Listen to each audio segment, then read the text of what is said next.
Bien, pues bienvenidos a esta sesión acerca de la introducción al control de calidad en el área de parasitología. Yo soy el profesor Enrique y el día de hoy nos vamos a adentrar en este tema tan apasionante en todo lo que tiene que ver con nuestra área.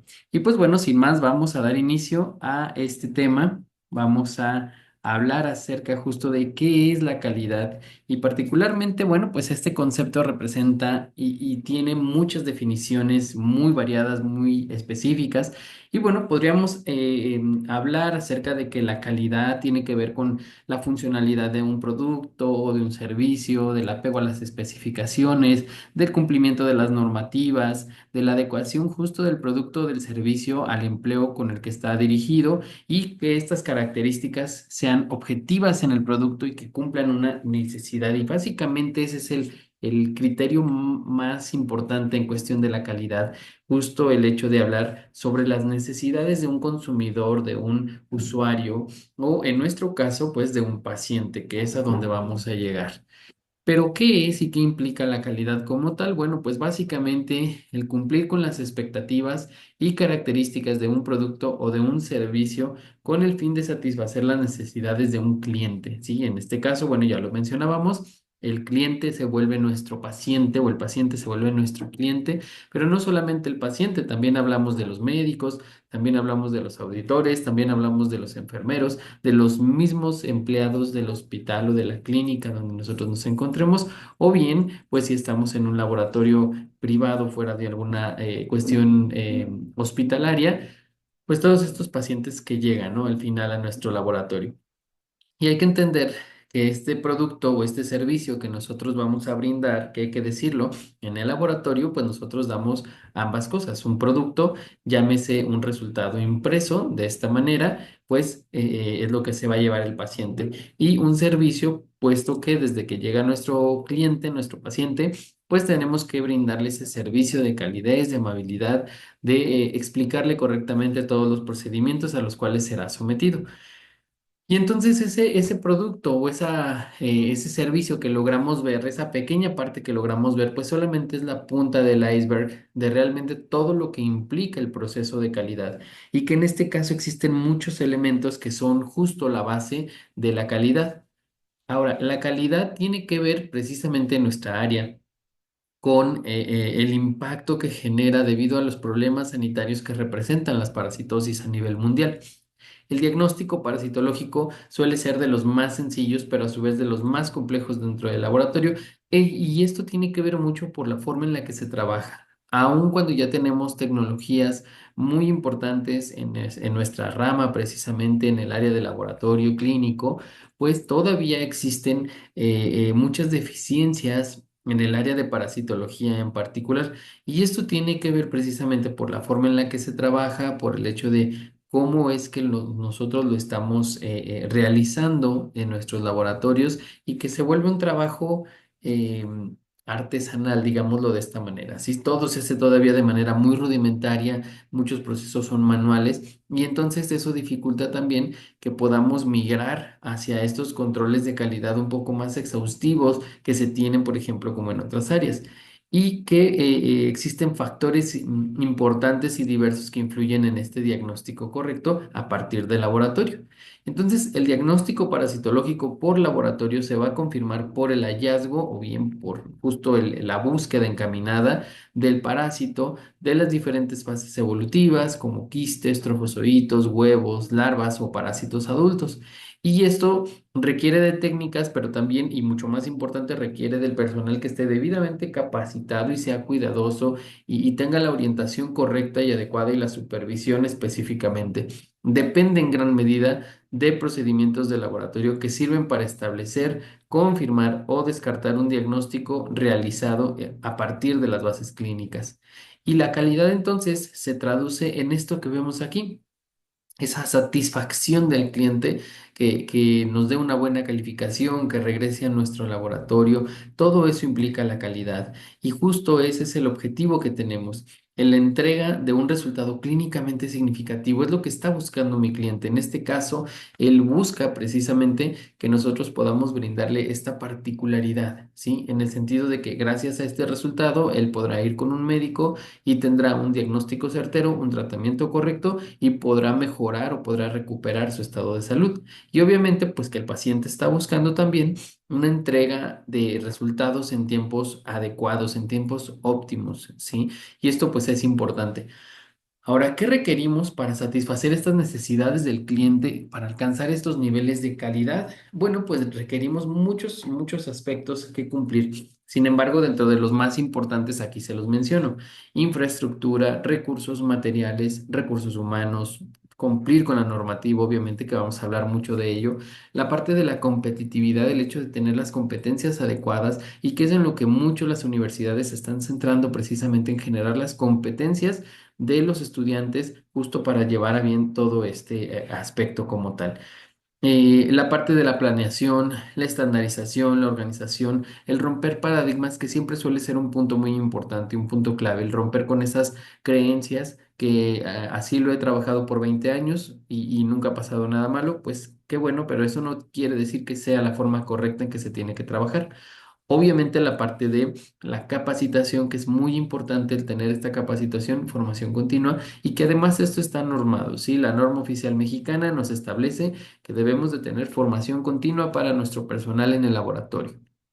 Y bueno, finalmente, pero no menos importante, dentro de estos primeros elementos que necesitamos para alcanzar la calidad, pues obviamente que es la empatía, ¿sí? El entender que el paciente pues no está aquí con nosotros en este momento en el laboratorio porque venga con mucha felicidad a recibir esta toma de muestra, etcétera, ¿no? Generalmente en la población el gran porcentaje que va a llegar a nuestro laboratorio pues tiene esta necesidad de recuperar su estado de salud. Y entonces yo vengo como paciente a tu laboratorio y me siento mal. Básicamente vengo por esta necesidad, ¿no? Que ya lo hemos dicho. Entonces el ser empático es el entender que esta persona viene a mí por esa necesidad y que viene con un malestar, que viene con quizá incluso mal ánimo y demás. Pues eso también es muy importante entenderlo y nos va a ayudar a alcanzar la calidad. Todos estos elementos me van a permitir establecer un sistema de control de calidad y a su vez yo voy a requerir de dos aspectos importantes. El liderazgo que siempre debe de existir en todos los profesionistas en el área de la salud. Creo que eso es algo muy importante, es algo esencial, algo necesario que debemos de tener en cuenta y precisamente luchar contra la resistencia para poder romper contra estos paradigmas que decíamos en algún momento. Sí, eso también es algo muy importante. Ahora, nuestro sistema de gestión de calidad está basado en una estructura operacional bajo la integración de procesos, que estén integrados estos procesos y estén estandarizados, es decir, que todos trabajemos de la misma manera y lo hagamos igual. Evaluar los costos de los procedimientos que vamos a realizar, así como de los insumos, los reactivos, los materiales, equipo, las calibraciones, todo lo que se requiere precisamente para operar nuestro sistema de gestión de calidad. Tener una planeación, como lo mencionábamos hace un momento, la planeación es fundamental por el hecho de que, basados en todo esto que les mencionaba, sí, el establecer un solo procedimiento tiene una implicación muy grande porque mi trazabilidad, es decir, cuando yo volteo hacia atrás, yo debo de saber comprender cómo se está comportando mi sistema y dónde puede haber fallas. Y justo la planeación es lo que me va a permitir. Realizar una planeación correcta me permite establecer ciertos procesos dentro de mi procedimiento y establecer cuáles procesos pueden mejorarse, cuáles procesos pueden modificarse. Y la parte obviamente de el control y la mejora continua, que es algo que debemos de buscar. Todo esto, todos estos aspectos que hemos mencionado hasta el momento, forman parte de este sistema de gestión de calidad y que precisamente esto va a contribuir a aumentar la significancia de los resultados que nosotros estamos obteniendo. Ahora bien, algo que es importante también tener en cuenta es que nuestro sistema de gestión de calidad está basado básicamente en tres etapas. Actualmente ya existen algunos autores que nos hablan sobre 5 etapas. Sin embargo, bueno, pues lo vamos a manejar como cotidianamente lo hacemos en el laboratorio. Más adelante, en algún otro momento, podremos hablar de manera más profunda, ¿sí? Acerca de estas 5 etapas que ya implica el sistema de gestión de calidad. La fase preanalítica La fase analítica y la fase postanalítica son las fases que nosotros vamos a seguir de manera rutinaria y muchas veces hasta sin darnos cuenta, pues estamos llevándolas a cabo. Claro que es importante tener en cuenta a qué se refiere cada una y atender los aspectos esenciales de cada una de estas etapas como tal. Ahora, si empezamos por esta cuestión de la de la fase preanalítica y lo que tiene que ver con la normatividad de ello, pues podemos hablar desde las normas internacionales, desde la norma 15.189, que en su última actualización para el 2022, pues esta está enfocada precisamente en los laboratorios clínicos, en la parte de la certificación del sistema y en la parte de los requisitos técnicos mínimos necesarios para que pueda operar este sistema como tal. Y entonces es una base, es una guía bastante importante que los laboratorios deberíamos de buscar siempre cumplir, independientemente o no de la certificación. Creo que esta es la base fundamental de todo lo que nosotros hacemos. Ahora bien, existe también en la parte oficial, digámoslo así, al menos en nuestro país, pues la normativa específica que nos habla acerca de cómo debemos de trabajar dentro de un laboratorio, los requisitos mínimos esenciales para trabajar dentro del laboratorio y se refiere justamente a la NOM 007 SACA3 del 2011 para la organización y funcionamiento de los laboratorios clínicos, que básicamente me establece los objetivos de calidad desde esta normatividad sanitaria relacionados directamente con la seguridad del paciente, las responsabilidades de cada uno de los que actuamos en el laboratorio, los requerimientos de calidad técnica como los mantenimientos, las calibraciones, los controles, etcétera. La mitigación de errores, que es uno de los puntos más importantes que la norma nos marca y que muchas veces no lo realizamos o no lo evidenciamos, ¿sí? Con documentos por escrito. Si hay un error en el al momento de realizar un procedimiento y estamos detectando que existe el error, estamos obligados por norma a corregir, obviamente, pero también a dejar evidencia de lo que estamos haciendo. Para esto generalmente utilizamos algunas bitácoras, pero bueno, hay que hacer un análisis un poco más profundo con respecto a todo ello. La parte de la orientación a la mejora continua y la evaluación del proceso que nosotros estamos realizando día con día. Además de esto, pues, para el 2018 se realizó un proyecto de norma, el proyecto 007, y bueno, básicamente era una actualización de la norma. Desafortunadamente, pues no se ha logrado concretar. Esto parece que, bueno, viene dado también a una cuestión un tanto burocrática, pero bueno, pues hay que tratar y es muy necesario porque nuestra norma pues ya es una norma que se ha rezagado en el tiempo, que se ha rezagado en las tecnologías, que se ha rezagado en los procedimientos que nosotros realizamos precisamente con todo esto. Entonces, esto ya es importante que se actualice y es importante que lo tengamos en cuenta.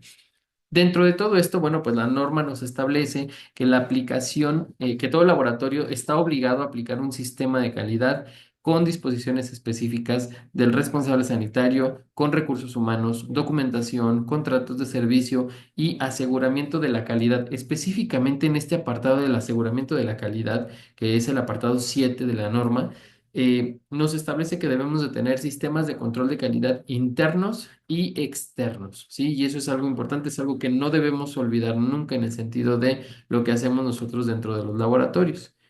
Estos sistemas de gestión de calidad pues están diseñados precisamente para incrementar la certidumbre en cada resultado obtenido y a su vez darle validez y confianza al mismo como tal. Este resultado correcto nos llevará a la interpretación correcta, nos dará el diagnóstico correcto y a su vez al paciente pues se le brindará el tratamiento correcto. Con esto, bueno, lo que decíamos, no se logra el objetivo y esa es como tal la visión que debemos de tener de la calidad. ¿Cuál es la necesidad de mi cliente? Y en este caso es mi paciente. Entonces, la necesidad de ese cliente es la recuperación o al menos el mantenimiento del estado de salud como tal de esta persona, ¿ok? Ahora, nuestros laboratorios clínicos siempre están dados precisamente por distintas etapas. Es decir, el médico realiza una orden y con esto pues se da inicio el ciclo como tal. Ya tenemos un paciente, ya tenemos como tal una orden médica y entonces ahora el paciente llegará con nosotros, ¿sí? Se harán ciertas preguntas, se harán las selecciones de las pruebas en la parte de el trabajo médico, se le darán las instrucciones, ya sea vaya al laboratorio o vamos a realizar la toma desde el médico como tal, o bien, pues ya en la parte del laboratorio, ¿sí? Que ya entramos en nuestra etapa preanalítica con las instrucciones como tal, ya sea darle una explicación al paciente o bien nosotros, nosotros como tal, digámoslo así, vamos a, o le explicamos o le damos las instrucciones al paciente. Si le estamos dando instrucciones al paciente es porque él va a recuperar o va a recolectar la muestra. Si le explicamos es porque nosotros le vamos a tomar esa muestra. Ingresamos nuestro paciente a nuestro sistema documental, sea la bitácora que tenemos, que debemos de llevar todos los días del registro de nuestros pacientes o de manera virtual, etcétera. Realizamos la toma de la muestra nosotros o bien el paciente realiza la toma de muestras.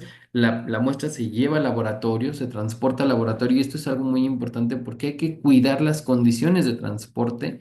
Posteriormente preparamos las muestras. Esto se refiere específicamente a toda la parte anterior a empezar a trabajar con la muestra. Si se requiere, por ejemplo, conservación, centrifugación, separación de ciertos elementos, desde ahí pues es parte de esa fase preanalítica.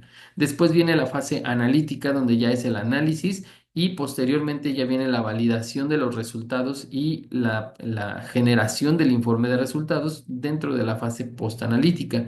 Ya la cuestión de la interpretación de resultados, ¿sí? Y la toma de nuevas acciones, pues estará dada precisamente por la parte del médico. Ahora, esto siempre es importante tenerlo en cuenta que estamos relacionados, todo este proceso está relacionado directamente con la seguridad del paciente como tal y con el objetivo que ya lo mencionamos, que es recuperar la salud del paciente. Entonces, nuestro sistema de gestión de calidad va a estar constituido básicamente por tres fases esenciales para su correcto desarrollo.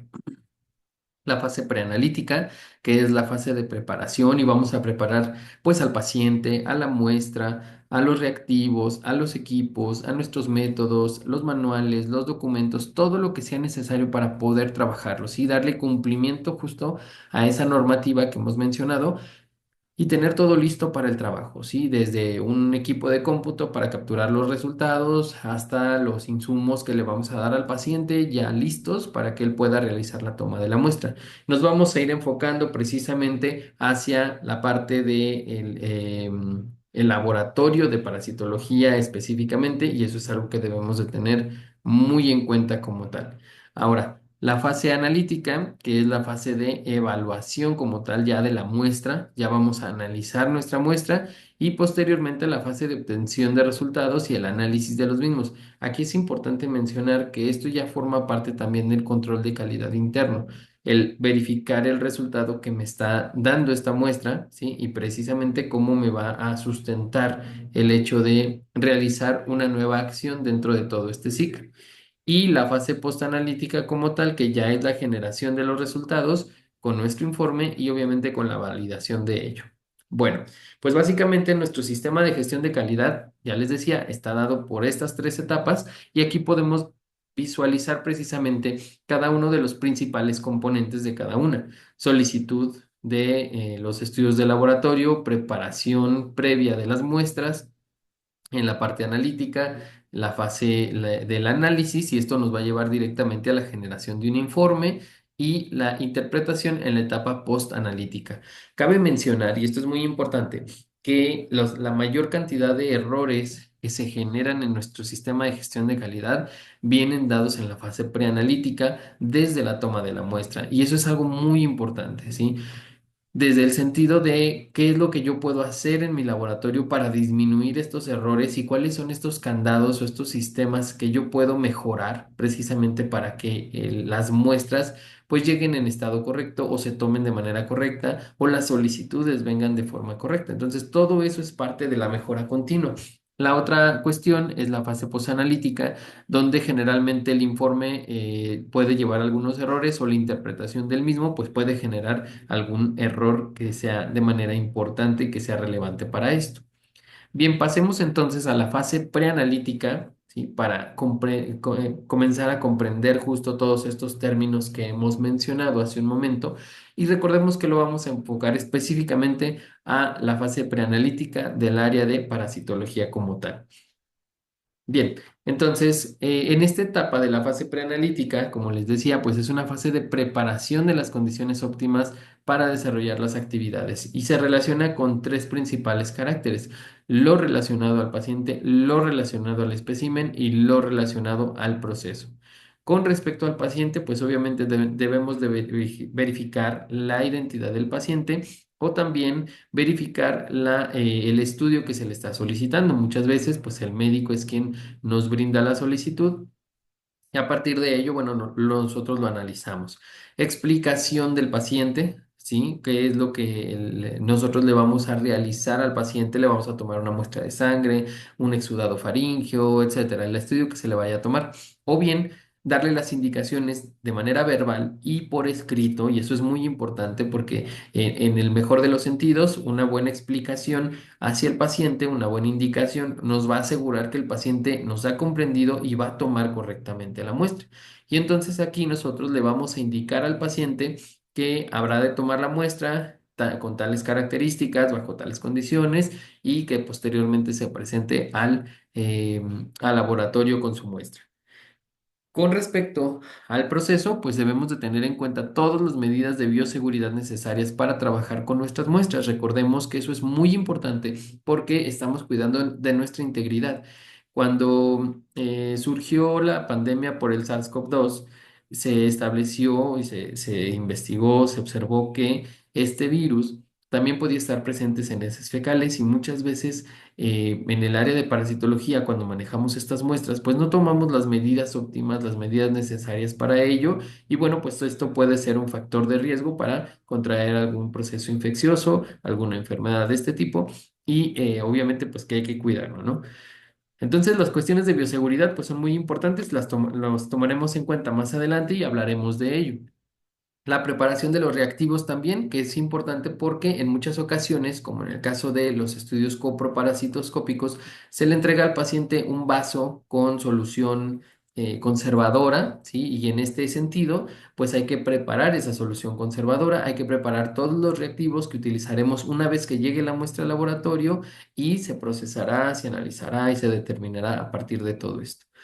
Y también, bueno, pues obviamente la preparación de material, de equipo analítico, de insumos, del mobiliario, de todo lo que tiene que ver con el dónde y el cómo vamos a realizar cada uno de los procedimientos que ya debemos de tener también en nuestros manuales de procedimientos normalizados de operación, que eso es lo ideal, tener procedimientos normalizados de operación.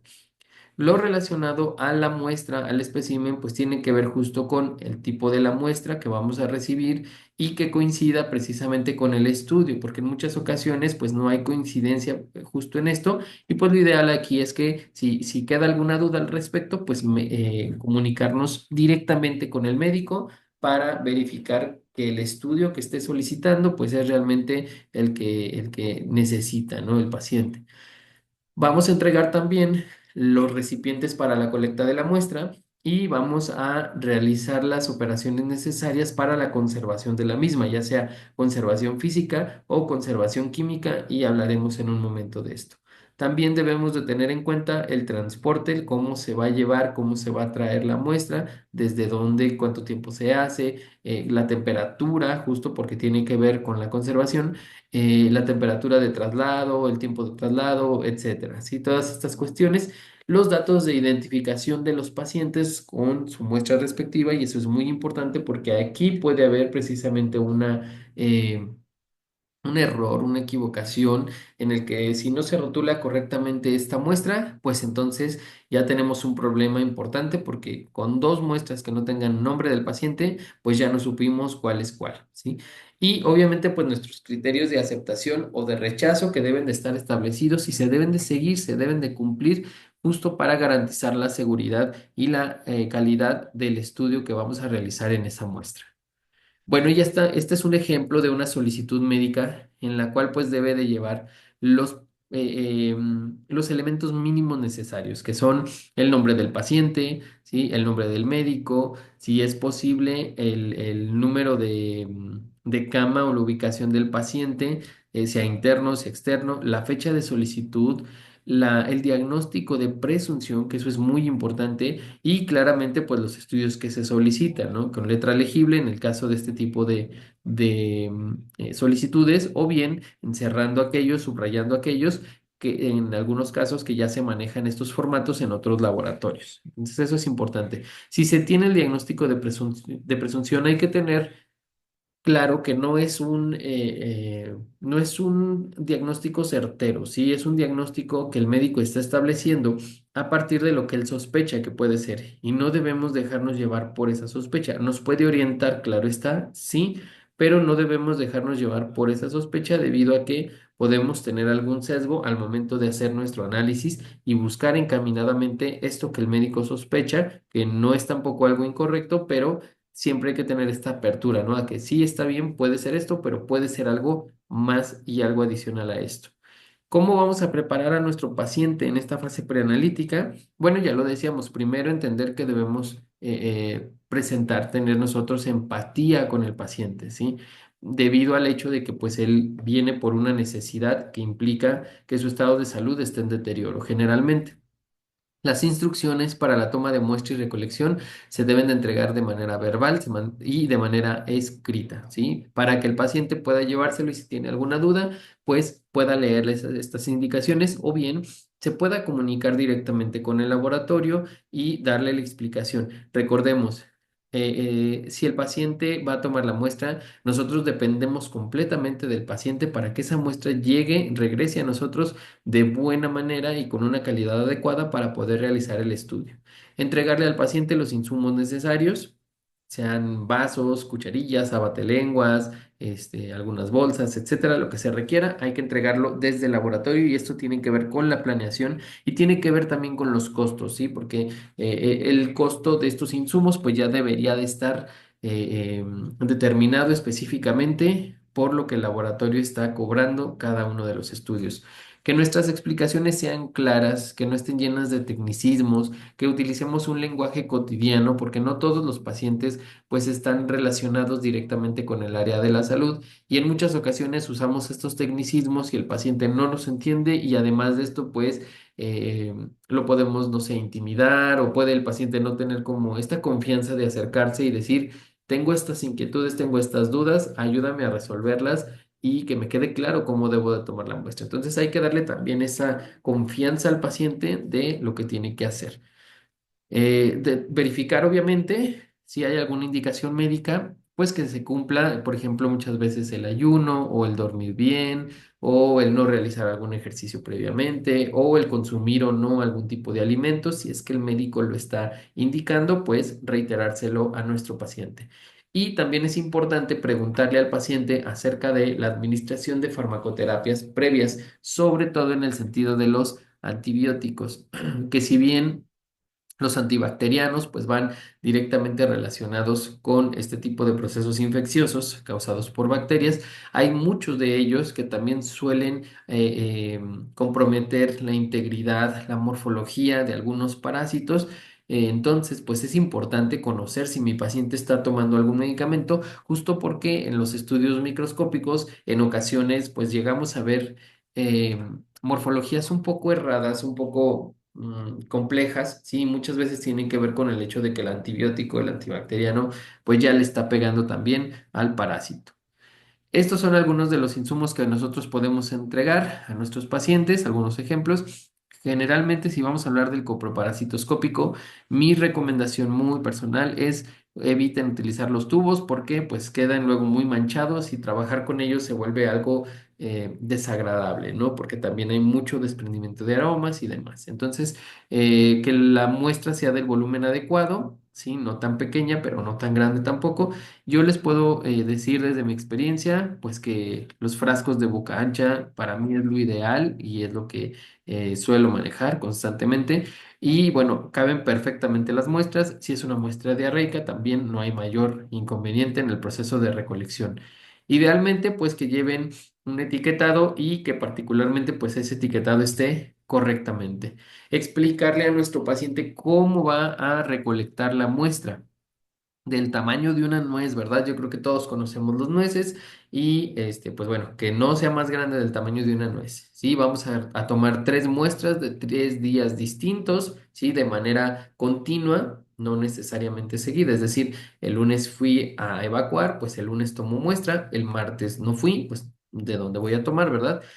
Fui el miércoles y el jueves, pues esos 2 días también tomo la muestra, coloco esa pequeña porción de 3 a 5 gramos del tamaño de una nuez y sean muy explícitos con su paciente, la coloco en el vasito y cierro el vaso y lo dejo atrás del sanitario y con eso es más que suficiente. Cuando yo tenga las tres muestras, las llevo al laboratorio, ¿ok? ¿Dónde y cómo vamos a recolectar la muestra también? Bueno, pues se pueden varios mecanismos. Hay algunos autores que nos hablan acerca de la recolección en este tipo de plásticos que se pueden adherir al sanitario, o bien si es un bebé, pues también ponerle un plástico. Yo en particular, bueno, para los pacientes adultos o aquellos que ya controlan esfínter, les recomiendo un plato desechable y una batelenguas desechable o bien una cucharilla desechable. Con esto, el paciente defeca directamente en el plato, separa la orina, obviamente esto es independiente. Primero realiza la micción, primero orina y posteriormente evacúa, ¿sí? Y una vez que tiene la materia fecal en el plato desechable, con la cucharilla toma la pequeña porción y la pone en el vaso, ¿sí? Pero bueno, pues se van a encontrar en la literatura que existen muchos métodos, incluso hay autores que nos marcan que se puede recolectar directamente de la taza del sanitario. Sin embargo, pues hay que tener cuidado que no toque el agua porque el agua o la orina, por ejemplo, eh, van a romper los trofosoritos, ¿sí? Los van a alisar y entonces pues ya ahí perdimos información importante para nuestro estudio de laboratorio. Ahora bien, hay que tenerlo en cuenta, pues que debe de ser un sanitario plenamente limpio y que no vaya a haber una contaminación cruzado, ¿no? De aquí que entonces eso se me hace un poco más complejo. Yo generalmente pues lo que le suelo recomendar al paciente pues es un plato desechable y después todo eso va a la basura sin mayor problema. Hay algunos utensilios también como recipientes plásticos, ¿sí? Que en algunas ocasiones también se le dice al paciente. Sin embargo, la desventaja es que posteriormente hay que lavarlo, ¿sí? O descartarlo, hay que tirarlo, ¿no? Entonces, eso suele ser también un poco desagradable al paciente y bueno, pues disminuimos esas posibilidades. Ahora, también hay dispositivos como estos muy modernos, ¿sí? En los cuales pues el paciente evacúa directamente, ya no toca la muestra para nada, simplemente tapa el recipiente y lleva el recipiente al laboratorio. Sin embargo, la dificultad que yo le veo aquí pues es que hay que tener un muy buen esfínter, ¿sí? Muy buen control de esfínter para colectar la muestra del tamaño que debe de ser. Entonces, también se vuelve algo complejo y además son mucho más caros con respecto a estos vasos que veíamos hace un momento.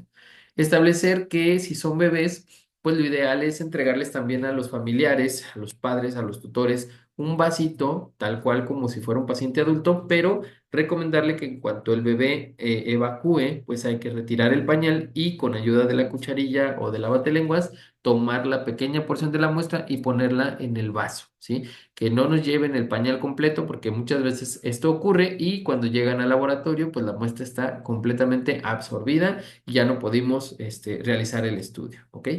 Entonces, estas muestras se colectarán al momento de la defecación. No es necesario que se administren algunas sustancias como los laxantes. No debemos de favorecer esto porque entonces cambian las particularidades y las propiedades de nuestra muestra. Si esas características organolépticas ya se están alterando y entonces puede afectar al estudio que vayamos a hacer dependiendo del tipo de estudio.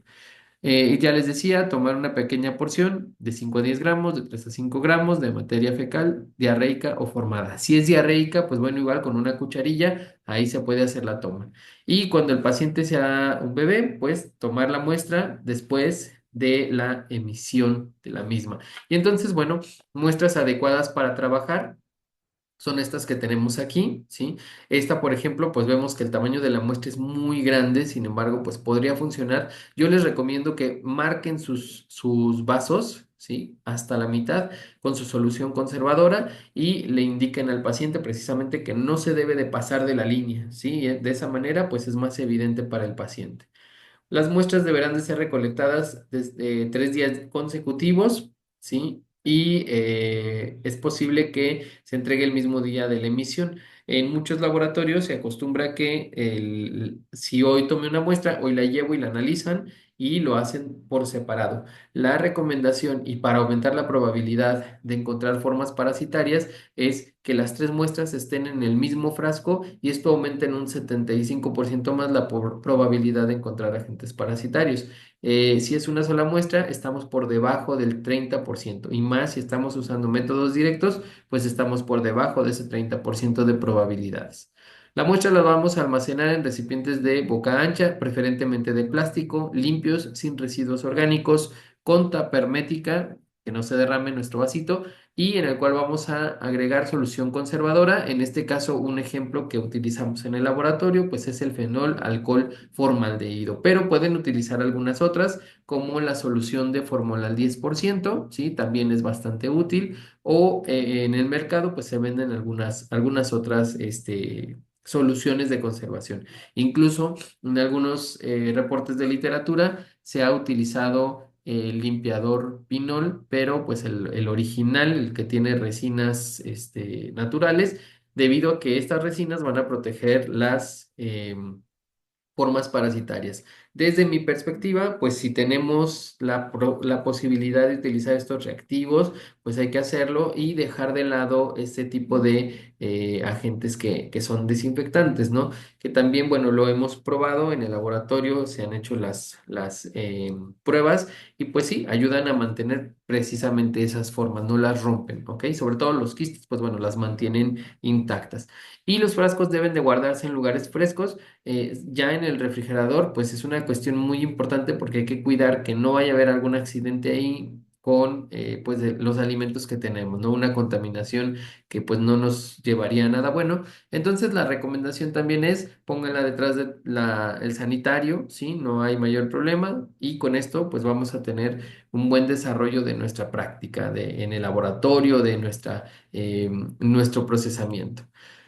Ahora, ¿cómo conservamos la muestra? Bueno, pues la muestra se puede conservar por medios físicos, ¿sí? Como es la temperatura y podemos utilizar este tipo de aditamentos, hieleras, geles congelantes, etcétera. Si es un paciente, pues claramente no nos va a traer la muestra en una hielera de este tipo, pero hay que recomendarle que la muestra esté en el laboratorio máximo 2 horas después, si es que es una muestra en serie de tres, pues que sea lo más pronto posible. Si es una emisión de una sola ocasión, como para realizar una citología de moco fecal que no lleva conservador, tiene que estar en el laboratorio posteriormente 30 minutos, ¿sí? Después de que el paciente haya evacuado, porque después se empiezan a enquistar los trofozoitos o se rompen los trofozoitos, ¿sí? Podemos utilizar también medios químicos, que en este caso las soluciones conservadoras pues son las que se llegan a utilizar. Vean este ejemplo donde tenemos solución conservadora, nuestro vaso y bueno, ahí se va a colocar la muestra.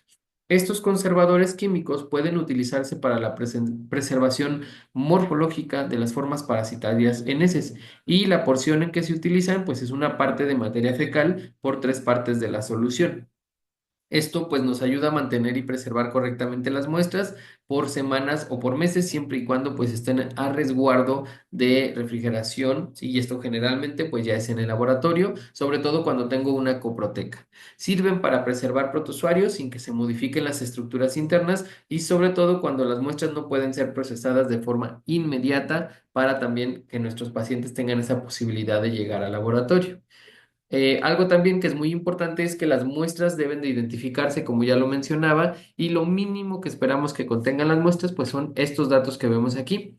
Datos del paciente, la fecha de recolección o la fecha de entrega en el laboratorio, código de identificación, indicaciones particulares si las hubiera.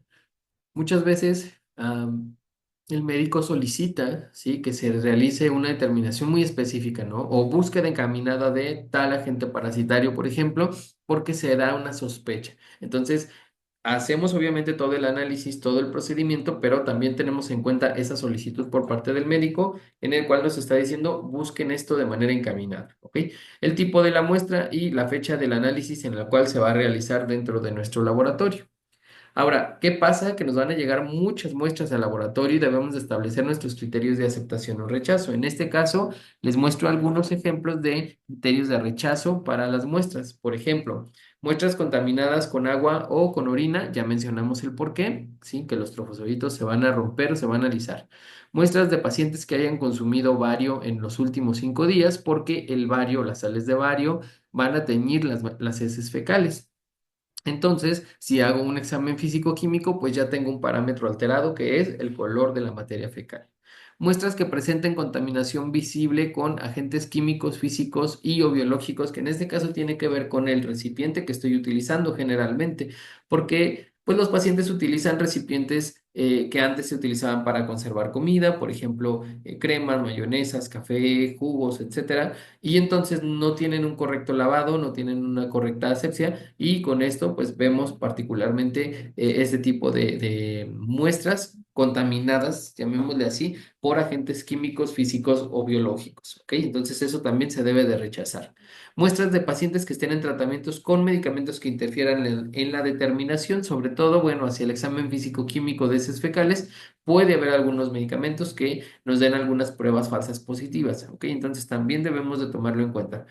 Muestras de pacientes que estén, perdón, muestras en serie que hayan sido emitidas en un solo día, a reserva de que el médico haya sido quien lo indique, pero pues ya dijimos que deben de ser de 3 días distintos. Y esto tiene un fundamento, no es nada más porque sí.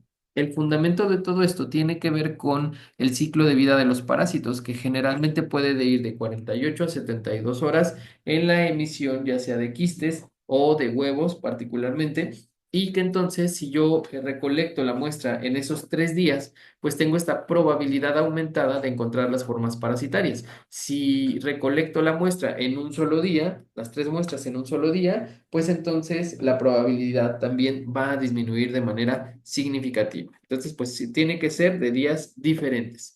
Muestras que hayan sido recolectadas dentro de un periodo mayor a 10 días, porque generalmente cuando esto ocurre, pues ya puede haber alguna variación importante en relación a las formas parasitarias, o bien muchas veces la solución conservadora ya se derramó, no fue suficiente, las muestras ya están en un estado de putrefacción, incluso ya puede haber desarrollo de algunos otros agentes como hongos, y esto obviamente va a dificultar completamente el estudio y es algo que no deberíamos ni siquiera de abrir, ya no debemos de trabajar ese tipo de muestras. Muestras que hayan sido almacenadas a temperaturas inferiores a 0 °C o mayores a 50 grados Celsius, porque los quistes, a pesar de que son muy resistentes a estas temperaturas de 0 grados y de 50 grados Celsius, van a tender a romperse, ¿sí? Los huevos también, algunos huevos pueden resistir, pero en general, pues van a tender a fracturarse. Entonces, cuando yo haga todo el procedimiento, pues ya no voy a ver nada, justo porque ya se rompieron, porque se congelaron las muestras o porque se llevaron a temperaturas muy elevadas, ¿sí? Eso es importante porque debemos de considerar esa conservación en la muestra.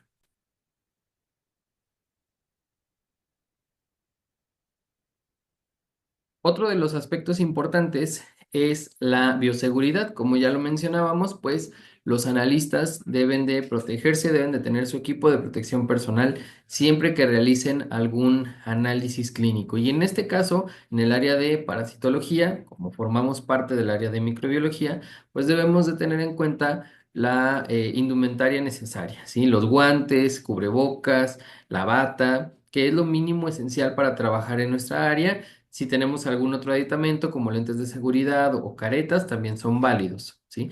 Y obviamente la bioseguridad también va de la mano con la disposición correcta de los residuos peligrosos biológico-infecciosos. Que bien, la norma oficial mexicana 087 nos menciona que las heces fecales no se consideran como un residuo peligroso biológico-infeccioso. Sin embargo, y esto es algo muy importante a mencionar, dentro del laboratorio, la generación de este tipo de residuos es alta y posteriormente también nos damos cuenta de que si hay algún agente parasitario y esto se va a el drenaje como tal, pues estamos poniendo en riesgo la seguridad de la población. Entonces, la recomendación es o tratar estas muestras, podemos poner hipoclorito al 6%, aunque hay algunos parásitos que resisten la cloración, o bien podemos desechar toda esta muestra como si fuera una RPBI a sabiendas de que lleva un agente que puede causar procesos infectocontagiosos o que se pueden diseminar fácilmente, ¿sí? Entonces, por eso es que hago mención de esto. Sin embargo, si buscamos en la norma, pues no vamos a encontrar que las heces fecales sean RPBI. Otro tipo de muestras que generamos en el área, otro tipo de residuos, perdón, que generamos en el área, pues bien serán anatómicos, si es que analizamos alguna biopsia, no anatómicos, por ejemplo, con todos los recipientes, con todos los instrumentos que utilizamos para los estudios, o por ejemplo los cuerpos de las jeringas cuando tomamos sangre, y que la sangre como tal, pues sí es una muestra que podemos trabajar en el laboratorio de parasitología, tanto con el suero como con la sangre completa, ¿sí? En suero, pues determinamos anticuerpos, determinamos algunos antígenos de algunos parásitos, y en sangre completa, pues vemos parásitos completos como trypanosoma, como plasmodium, como las filarias, etcétera, ¿sí? Entonces, todo eso, pues debemos de tomarlo en cuenta. Y bueno, finalmente, pero no menos importante dentro de la fase preanalítica, pues viene la parte de la documentación, que esto es algo que por normativa oficial debemos de cumplir. Esa norma nos dice todos los documentos que debemos de presentar, desde el manual administrativo, el manual de procedimientos analíticos, los manuales de organización, los manuales de bioseguridad, los manuales de manejo de todos estos RPBI, etcétera, ¿no? Todos esos manuales. Y además podemos tener manuales específicos nosotros que no vengan en la norma, pero que funcionen como una base también dentro de nuestro laboratorio. Entonces, pues eso es importante. La norma también nos establece que debemos de tener registros, tanto de mantenimientos, calibración, estudios, pacientes, etcétera. Y pues podemos hacer una bitácora que tenga más o menos este tipo de criterios de rubros. Cada quien podrá hacer la modificación que le corresponda. La norma nos dice que al menos debe de aparecer fecha de análisis, nombre del paciente y el estudio realizado, ¿sí? Entonces, pues poco a poco ahí vamos a ir generando todos estos materiales en nuestro laboratorio, y entonces eso nos va a dar la pauta a que cuando venga una verificación, pues nos van a pedir esto, nos van a pedir la parte documental, y pues debemos de llevarla día con día, ¿ok? Y también la norma nos establece que debemos de tener en cuenta algunas cuestiones de referencia, ¿sí? Es decir, imágenes de referencia. En ocasiones podemos también hacer uso de dispositivos móviles, de internet, de todo este tipo de circunstancias, y son válidas, ¿sí? También son válidos los libros de texto, etcétera. Referencias que estén obviamente acreditadas, o que sepamos que son de fuentes confiables, y que esto nos permita pues hacer uso de ellas. Bien, ahora vamos a la fase analítica como tal, ahora sí a la fase del análisis, a la fase de la evaluación de nuestras muestras. Ya tenemos todo listo, ya tenemos todo preparado para ello, y entonces esta fase analítica es en la cual se desarrollan los procedimientos para cada estudio solicitado, y este desarrollo debe de ser de manera ordenada, clara y sistemática. Un análisis de laboratorio tiene un fundamento, tiene técnicas y tiene metodologías muy específicas que hay que seguir tal y como se nos marcan los manuales de procedimientos. Además, debemos de tener en cuenta nuestros valores de referencia, que para el caso de parasitología es muy sencillo porque no debe de haber parásitos nunca en ningún sitio, no es normal tener parásitos, y el uso de reactivos o equipos que ya preparamos en la etapa anterior. En el caso de parasitología, pues también el resultado y la forma de redactar el resultado será a manera de ausencia o presencia del parásito, y lo veremos en un momento más. Bueno, realizar nuestra metodología va a implicar entender un fundamento que es la base, es decir, el fundamento nos explica el por qué estamos haciendo esta metodología, y nos dice cuál es la base fundamental de ello, ¿no? Nos habla precisamente acerca de esta razón de ser de cada uno de los procesos que se están llevando a cabo. Posteriormente tendremos el procedimiento, que no es otra cosa más que una serie de pasos. Y esto normalmente pues lo tenemos visto en nuestro manual de operaciones.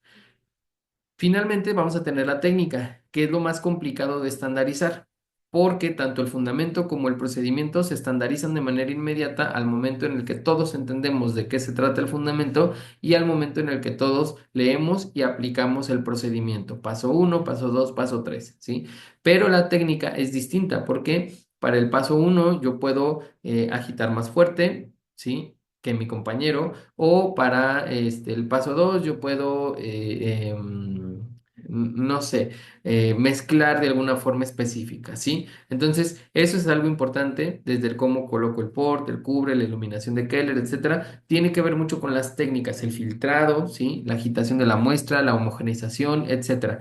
Entonces, la técnica es lo más complejo porque eso es propio, ¿sí? La técnica se vuelve propia de cada analista y entonces es lo que es más difícil de controlar. Todo lo demás, pues es más sencillo, pero bueno, básicamente es lo que vamos a realizar. Y una vez que ya esté viendo al microscopio, pues entonces entender la forma correcta de redactar nuestros resultados, ¿no?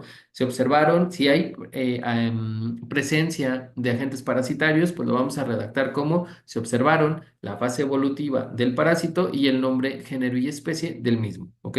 Por ejemplo, en este caso, pues se observaron quistes de Giardia lamblia. También es muy importante cuando tenemos un resultado negativo, pues la ausencia de parásitos se reporta como no se observaron formas parasitarias. Y esto es muy, muy importante porque muchas veces, como estamos en el área de parasitología, pues queremos que todo tenga parásitos y no necesariamente tiene que ser así, ¿ok? No, no es que todos los pacientes tienen parásitos, entonces no inventarnos resultados de esa manera. ¿Qué consideraciones debemos de tener en esta fase analítica? Bueno, pues por ejemplo, para encontrar trofozoitos, perdón, ya les mencionaba, las muestras deben de ser examinadas máximo 30 minutos después de que se ha realizado su emisión. Porque si no, bueno, pues vamos nosotros a observar, ya no vamos a observar trofozoitos porque estos se rompen o se empiezan a enquistar, ¿ok? ¿Qué otra cosa? Bueno, pues en condiciones, en muestras diarreicas, pues tomar una muestra del fondo del frasco, centrifugar una porción y examinar el sedimento. También observar si hay moco. La presencia de moco, recordemos que es un indicativo de procesos inflamatorios a nivel intestinal en este caso y que puede haber por ahí alguna relación directa con algún agente parasitario. Cuando la muestra tenga moco o sangre, hay que tomar directamente de ello y hacer una citología de moco fecal. En general, bueno, pues hay algunos parásitos, como los que aquí les mencionamos, que tienen que ver justo con la generación de este tipo de procesos, ¿no? O de encontrar, por ejemplo, sangre oculteneses, también son algunos de estos ejemplos que tenemos aquí. Ahora, ¿cómo hacemos el montaje del frotis? Bueno, pues es relativamente muy sencillo. Nos ponemos guantes claramente, ¿verdad? Tomamos nuestro portaobjetos y nuestro cubreobjetos. Ya tomamos la muestra, la mezclamos, la homogeneizamos, colocamos una pequeña gota de Lugol y posteriormente vamos nosotros a tomar de la muestra y la vamos a colocar en el portaobjetos, ¿sí?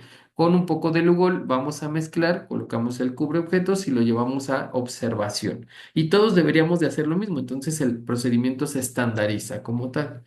Ahora, ¿cuáles son los errores más comunes al aplicar la metodología? Pues esperar mucho tiempo después de montar la preparación porque se empieza a secar generalmente.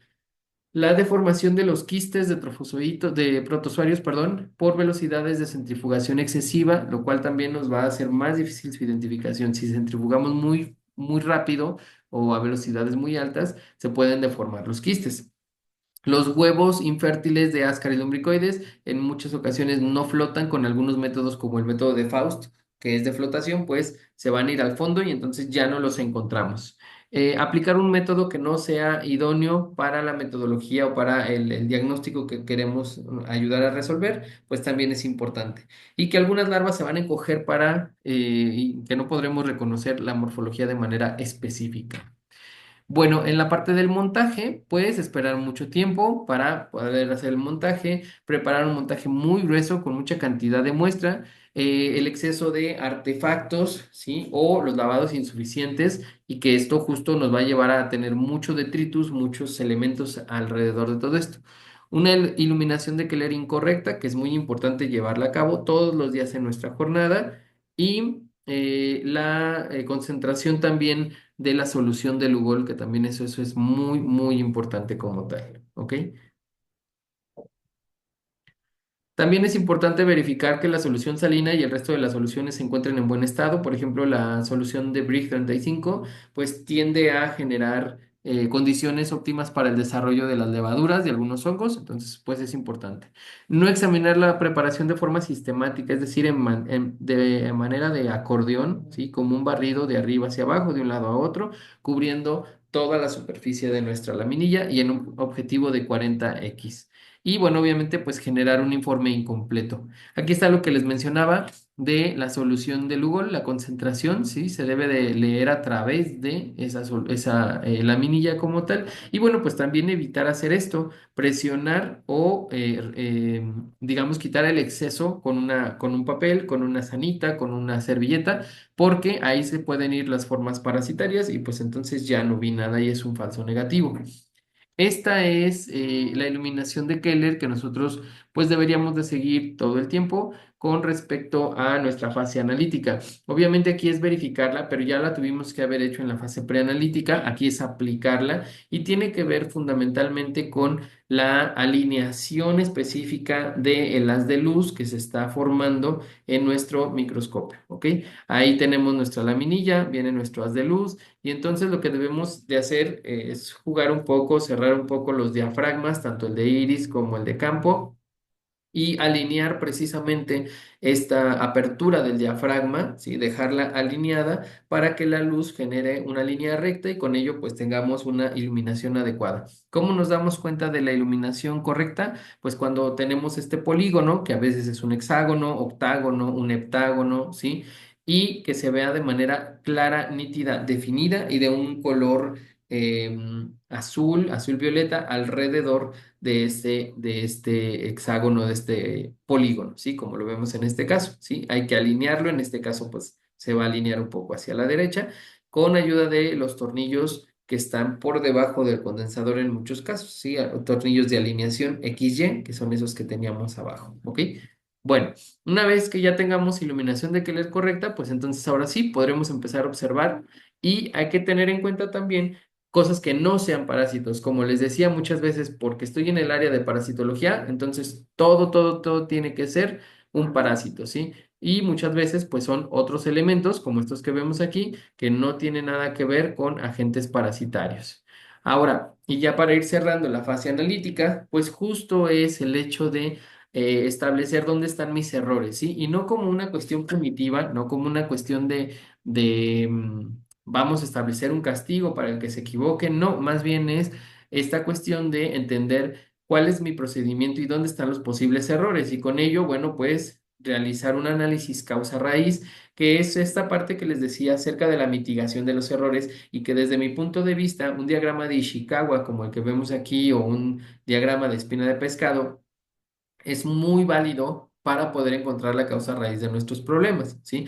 Llámense errores o llámense áreas de oportunidad de manera muy específica, ¿sí? Entonces tenemos que ver métodos, maquinarias, mano de obra, materiales, medición, medio ambiente. Y aquí les dejo algunos pequeños ejemplos justo de cómo se realiza este diagrama, pero bueno, eso tendrá que verse mucho más adelante en este sentido para poder aplicarlo correctamente y mejorar la aplicación de este tipo de métodos en nuestra área.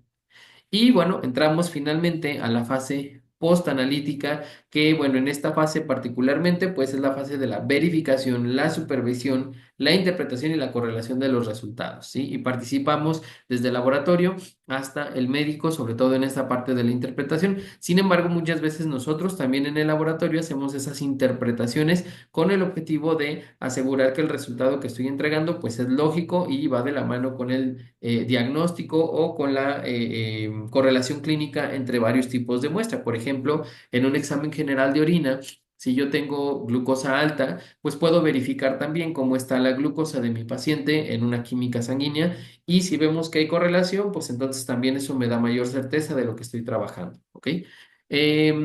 Bueno, tiene que ver con los reportes de resultados clínicos que vamos a generar y hay que establecer un formato. Recuerden que cuando hablamos de formatos, pues tiene que ver con realizarlo completamente a computadora y que lo que podemos poner a mano, pues es la firma. Incluso ahorita, pues ya las firmas ya también son digitales, ¿verdad?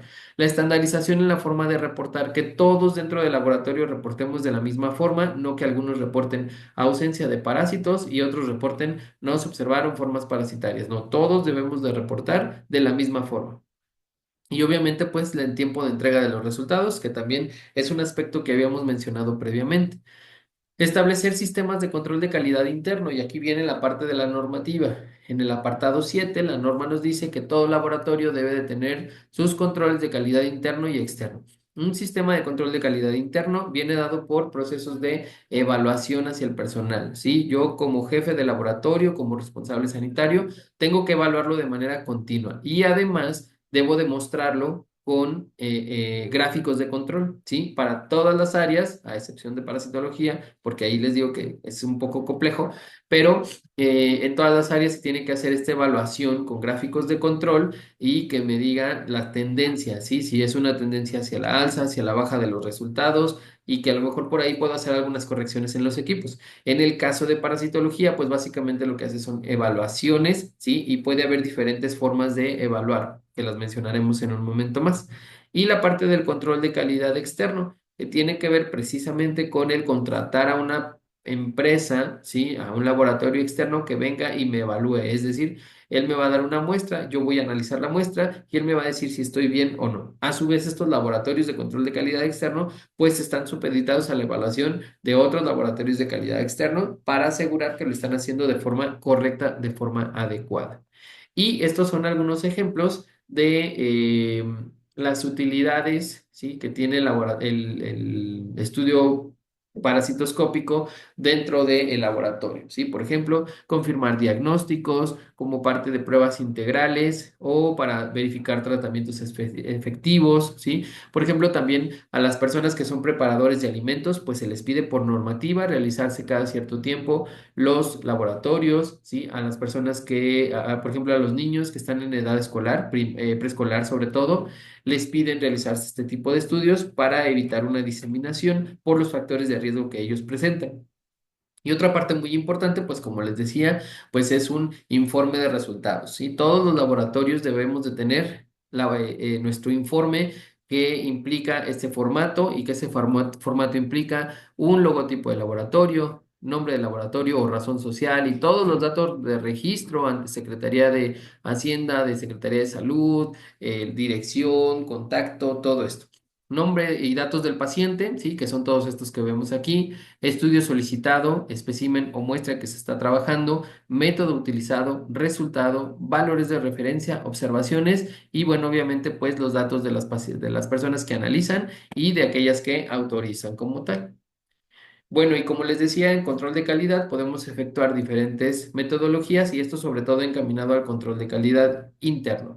Muestras positivas conocidas, es decir, yo ya sé que esta muestra tiene tal parásito y se la entrego a mis empleados, a mis químicos analistas para que ellos la revisen y entonces ahora sí yo puedo asegurar que están viendo lo mismo o que todos estamos viendo lo mismo, ¿sí? Suele ser una práctica muy común, también como las lecturas dobles, donde precisamente pues dos personas leemos la misma muestra. Muestras dobles es que una muestra se divide por la mitad, por un porcentaje, perdón, se les cambia el nombre, pero al final sigue siendo la misma muestra. Los analistas no se dan cuenta y entonces analizan la misma muestra por duplicado y tiene que coincidir el resultado.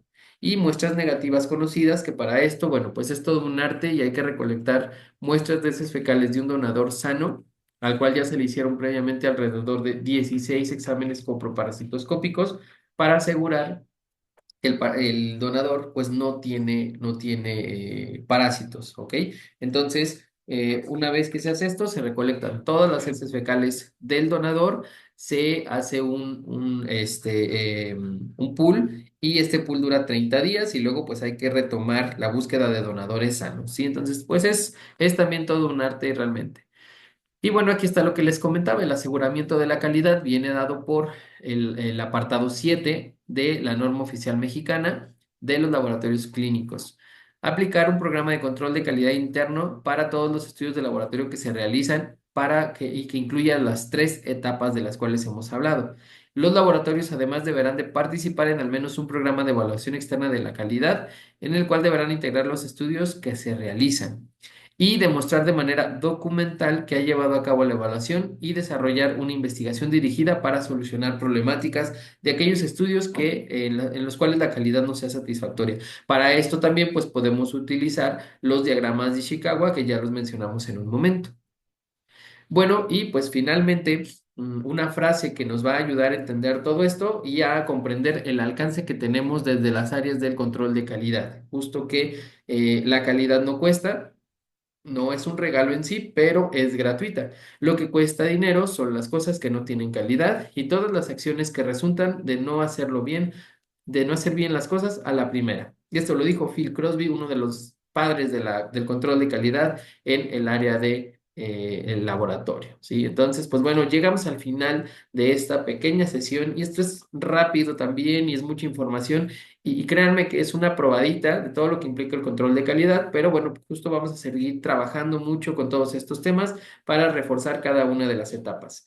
Muchas gracias, que tengan excelente día. Nos vemos en la próxima ocasión. Hasta pronto.